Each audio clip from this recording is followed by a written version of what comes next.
Hello, I am back with another solo advice video. This time it's for the lick.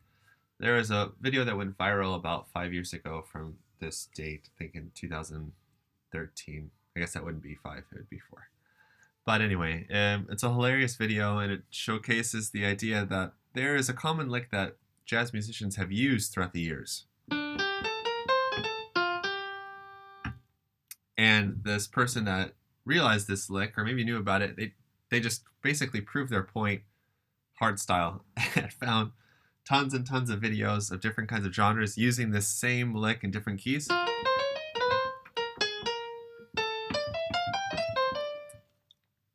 lick is now been turned into a song by a guy named Steve Brown, and it's an arrangement for jazz ensembles. It's a really fun tune. It has a huge sax solo feature, and the solo section, of course, is a bunch of 2/5s, because what would the lick be without 2/5s? Because that's what it is. So first, if you didn't know this already, I'm going to just write down the notes for the lick. So we have we're looking at our 2. So the first chord we have here is a minor 9, which is actually a minor 7 with a 9. It sounds like this. Here's the minor 7, and we add the 9. And then this 9 becomes a 13 of the C.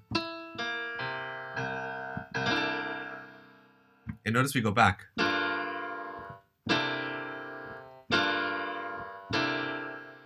This is a 2/5 non-resolving. I'm going to underline this first before I talk about the notes.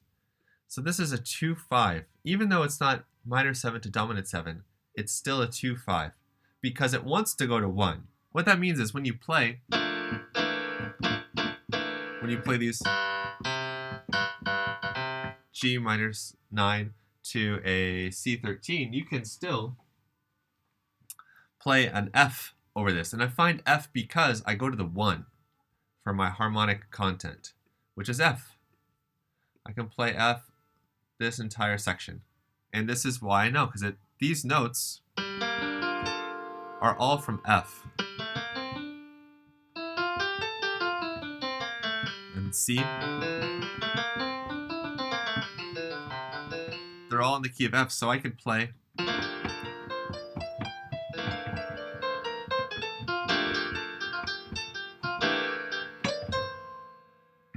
So that's why 2/5-1s are really fun, is because if you recognize the minor 7 to a dominant 7, again, these are in disguise, they have extensions or tensions attached to them, and it also moves up in fourths, G, A, B, C.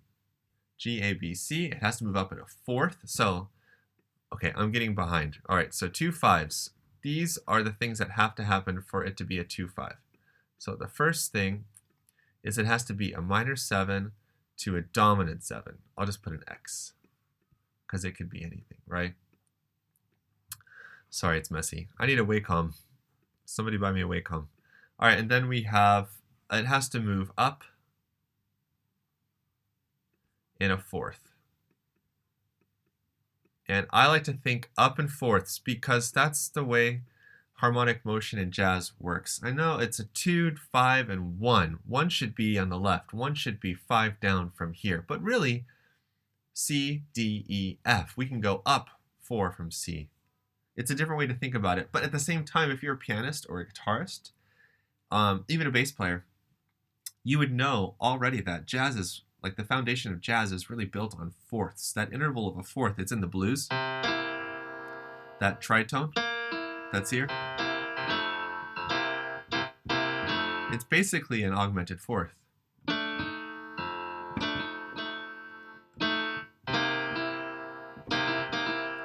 And we can keep building on these fourths to make really colorful chords. So there's a C13 right there. I just went up a fourth from the E.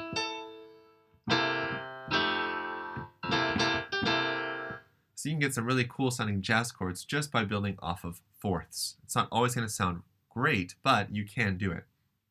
So let's go back to the lick. I'll use a different color. So the lick is basically the same notes. So what you want to do is first you want to find, oh, This is painful. Find the minor 7. And then, from that minor 7, it's 5, 1, 2, flat 3, 4, sorry, 2, flat 7, 1. So in the key of G here at the beginning, I have D, D, G, A, B flat, C, A, F, G, 5, 1, 2, 3, 4, sorry, 5, 1, 2, 3, flat 3, 4, 2, flat 7, 1. Then you can just move to different keys. Then we could do... And that's basically the idea behind the film, the movie, not the film, the movie on YouTube, is that he found these 2-5-1s in all these different keys, and it uses the same lick in different versions of it. Sometimes it's really fast, sometimes it's... But it's basically the same idea happening over and over and over. So the form of this tune, it should be no surprise that we have a ton of non-resolving 2-5s. That's important to note here. I used to study with a guy named Dave Frank when I went to Berkeley, and he has something he calls the Big Four. And these 4 chord progressions make up about 90% of jazz music. So this is a non-resolving 2-5 because we never go to the 1. We don't have any resolution. Sorry, that G is bugging me. So we have... It's resolved. It's finished. It feels good. It feels complete. Then we change. It keeps moving. It's not resolving. So the trick is we need to find the minor 7 to dominant 7. The chords are moving up and fourths. And we can just jump around. I mean, you can make 2-5s.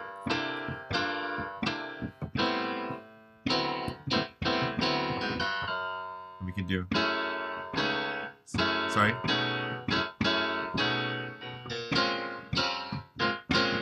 You can go around all over the place as long as you can justify it with the melody.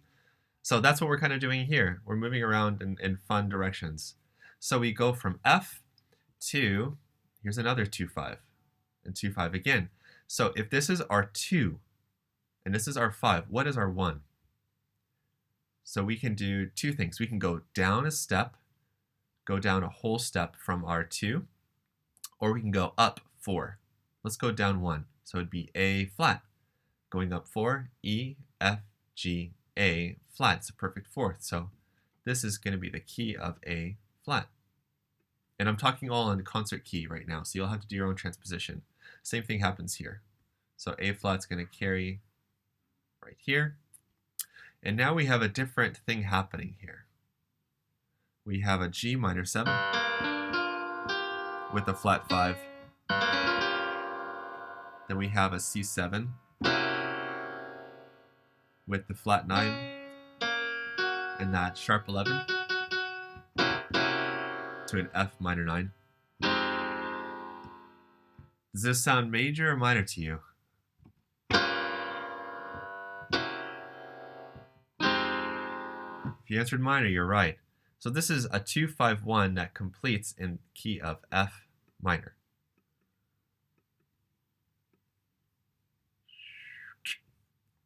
So here's a 2-5 in it, and it resolves. This one is a resolving 2-5. And the only thing different here is that the bass is walking down to D to do, guess what?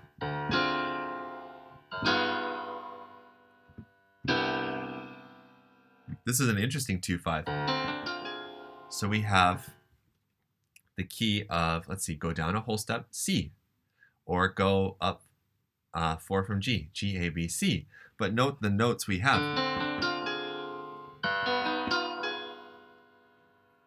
So these first 2 chords are a 2-5, but this one's actually in the key of C minor, and then we change to C major because here's my 9, here's my 13, it's a major 7, with these notes. Then we go back to something you already know. So this goes back to F, F, F, F. We go back to, just like before, A flat. This is typical in a form. We're going to repeat some ideas. We're going to repeat some chords. The backgrounds might be different, but you get the idea. I'm sorry, C minor. Now, does this look familiar? We've seen this. Here we go. So these chords here are non-resolving 2-5 because we don't go to F minor like we did before. So now this is F minor. And now we have a minor 7 to a dominant 7. Let's play it. There's an A minor 7 with the flat 5. Anytime you have a minor 7 flat 5, minor 7 flat 5, this should be a huge indicator to you that we're probably going to go to a minor key. So there it is.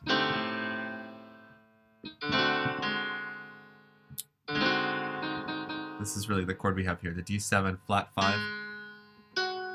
There's the flat 9. So there's the 9. So now we're in the key of G minor. And this continues through here. Oops, sorry, I should have just done this like this. It does resolve.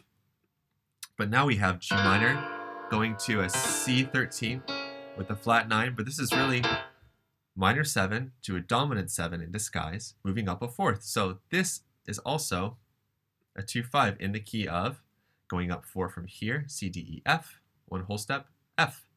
So this is F. Sorry for all the scribbling. And then we have this fun surprise here. So we have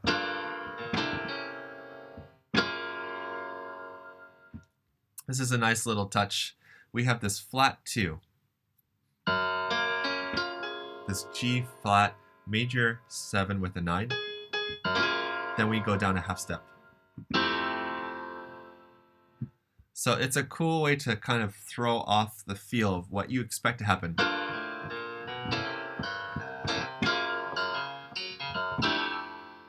Happens a lot. So we have this flat 2, and we're just going to play this chord. So it's just G flat here. Not C flat, this is a G. And then we go to F, just like it shows here. And now we have a minor 7 to a dominant 7, a really quick turnaround. And we have also these extra other notes. It's a sharp 5 and a flat 9. Sound major to you or minor? Then we go to a G minor. So this is going to be G minor here. So to break this down, we analyzed the whole thing. I really wish I used different colors. Boy, this looks really bloody. But let's look at the chords we have. F major, A flat major. We have F minor. These two are related because key of A flat is related to F minor. So these two, I'm going to use a different color now. These two are the same. So once you know A flat, then you just start on F for your keys, for your soloing there, and it'll sound really good. Then we have C minor to C major, F. We know this one already. We know this one already. These two are connected. Then we have G minor to F. Then we go to F. Then this is fun. We go up a half step. F, then to G minor. So we have 1, 2, 3, 4, 5, 6 chords, or 6 scales for this one. So I'm going to write GP for game plan. First thing you should do, learn. Woo, this is tough. Learn your scales. Okay, this should be a no-brainer. But in this case, you're doing all major scales. I mean, there are other ones you can do, but learn your... here we go. Mage. That way it's clear. So learn your major scales. for all of these chords. And remember that F minor and A flat are related. Once you've learned A flat, you've learned F minor. Now, the next thing that you should do, your game plan, identify 3 and 7. You should also recognize your root, which you can find in the chord name, and the 5th, because in some of these we have a flat 5. These are notes that you'll want to accent or emphasize in your solo. For instance, if I have a G minor, some of you have been waiting for this and saying, no, don't do that. On a G minor 9, so we have this G minor 9, but I wrote F. It doesn't mean you play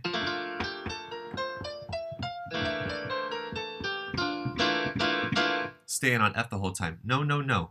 You want to emphasize or focus on the notes that make this chord up. So you want to start and end on a chord tone, 3 and 7. So that could be on the B flat for the G minor 9. And now I went to the 3rd of the C 13.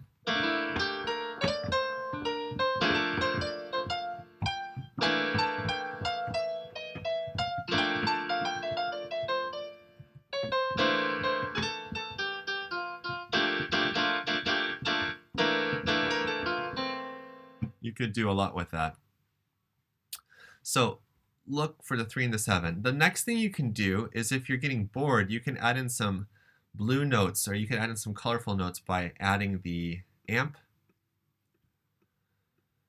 or you could do the blues. Now, I want to make sure that you guys understand this. The amp scale is a scale that's basically the inverse of the blues. The blues scale in the key of C is 1, flat 3, 4, flat 5, 5, flat 7, 1. Now the amp scale is, so that the blues scale is actually kind of minor in feel. Not kind of, it is minor. The amp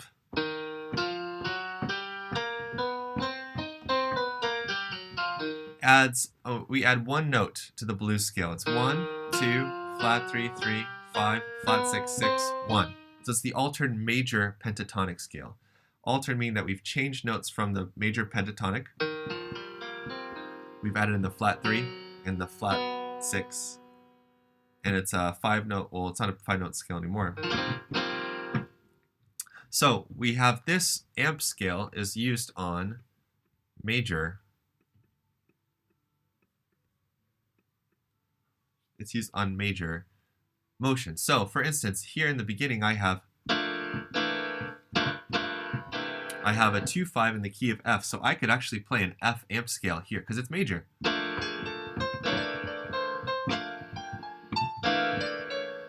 Then I move to a different key, B flat to E flat, so now I'm A amp.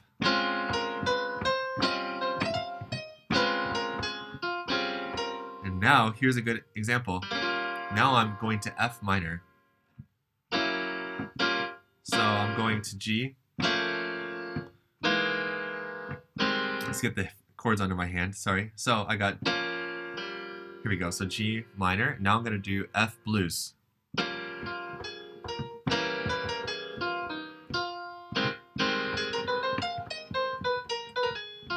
Now I'm moving to C blues. Now I'm in major.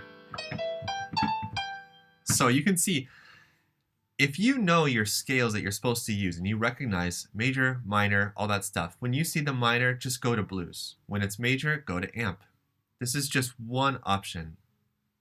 So this video is quite long. Thanks for holding out to the end. I'm going to play it through a couple of times and mess around with it and give you guys an idea of what could be done with this. I unfortunately have to kill the writing, so hopefully you took a screenshot by now. Here we go. So from the top, and actually I think it's more like 184. So it cooks.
All right, I'll stop there.